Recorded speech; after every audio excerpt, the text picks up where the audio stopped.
ஆமா, நம்ம கண்ணப்பா வரலீங்களா? அதை ஏன் கேக்குறீங்க? அவருக்காக நானும் மாணிக்கமே இவ்வளவு நேரம் காத்திருந்துதான் இவ்வளவு லேட் ஆயிருச்சு. அப்புறம் என்னன்னா, ஒரு தவிர்க்க முடியாத வேலை வந்ததுனால அவரால வர முடியாம போயிடுச்சு. உங்களை பார்த்து சாரி சொல்ல சொன்னாரு. அதனால என்னங்க? என்ன அவர் இருந்திருந்தாருன்னா நம்ம பேச்சுவார்த்தைக்கு சௌரியமா இருக்கும், அதுக்காக சொன்னேன். அது என்னமோ வாஸ்தவம் தான். இருந்தாலும் பரவாயில்ல. ஆனா முதல்ல ஒரு விஷயத்த தெளிவா சொல்லிடுறேன்.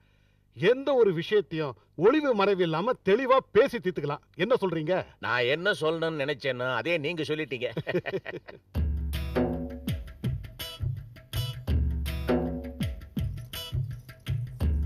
என்ன ஏந்துட்டீங்க?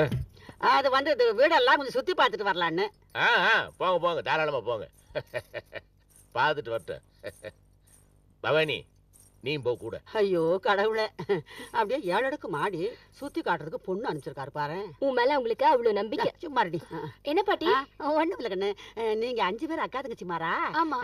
யா அடுத்தாப்புல ஆம்பளை பிள்ளை பத்துக்கிறதுக்கு உங்க அப்பா ட்ரை பண்ணலையா? சரி விடு, வயசாகி போச்சு, என்ன இப்போ.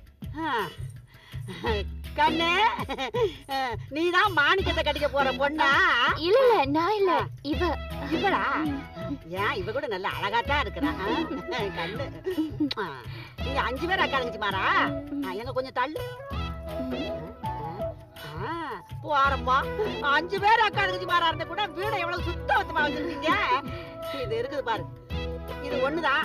அங்கங்க பாவாடை சட்டை அவுத்து போடும். மாடு இரண்டு இடம் மாதிரி நசன்னு வச்சிருக்கு. கேள்வி வாய் முடி சும்மா இருக்க மாட்டேன். இனிமே இங்க நிக்க கூடாது, நீ வா. இரண்டு வார்த்தை பேசிட்டு வந்து வாய் முடிச்சு வா.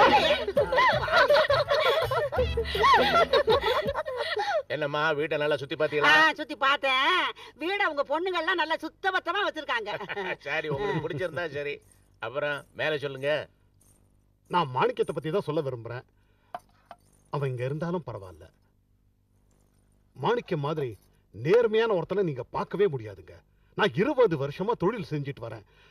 மாணிக்கம் என்கிட்ட சேர்ந்து ஒரு 10 வருஷம் இருக்குமா? 10 வருஷம் 9 மாசம். பாத்தீங்களா? இது மாதிரி தான் அவன் ஒவ்வொன்றுலயுமே.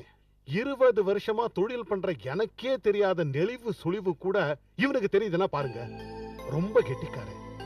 இந்த நிறைஞ்ச சபையில வச்சு சொல்றேன், இவன் இன்னும் கொஞ்ச காலத்துல என்ன மாதிரியே ஒரு முதலாளியா வருவான். இதுல எனக்கு சந்தேகமே கிடையாது. நீங்க கண்ணை மூடிக்கிட்டு உங்க பொண்ணை இவனுக்கு கொடுக்கலாம். எல்லாத்துக்கும் காரணம் உங்க பெருந்தன்மை தானே முதலாளி? சரி சரி, நீங்க 2 பேரும் ஒருத்தர் மாத்தி ஒருத்தர் போறது இருந்தா எப்ப சார் பொண்ணை பாக்குறது? நல்ல நேரம் தாண்டிட போதேங்கிறான். அதுவும் சரிதானே? அதுவும் சரிதான். அப்ப விஷயத்துக்கு வருவோம். உங்க தரப்பு விஷயத்த சொல்லுங்க. நான் சொல்றதுக்கு என்னங்க இருக்கு? இது என் வீட்டுல முதல் கல்யாணம். தானம் மூத்த பொண்ணு. இதுக்கப்புறம் 4 பொண்ணுங்களுக்கு செய்ய வேண்டியது. எம்மாடி, என்னடி இது மூத்த பொண்ணுங்கிறாரு?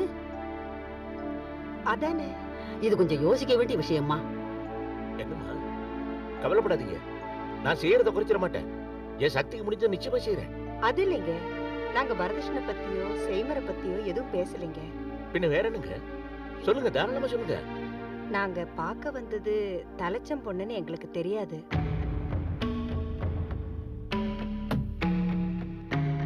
மாணிக்கமும் மூத்த பிள்ளை, உங்க பொண்ணு தனமும் மூத்த பொண்ணு. தலைச்சனுக்கு தலைச்சன் கல்யாணம் பண்ணி வைக்கிறது அவ்வளவு நல்லது இல்ல. என்னம்மா, இவ்வளவு தூரம் வந்துட்ட பிறகு திடீர்னு இப்படி ஒரு பிரச்சனை கிடக்குனா எப்படி? இது ஒண்ணு நாங்களா கலப்பின பிரச்சனை இல்லையே. எங்களுக்கு யாராவது தெளிவா சொல்லிருக்கணும். என்னங்க இது திடீர்னு?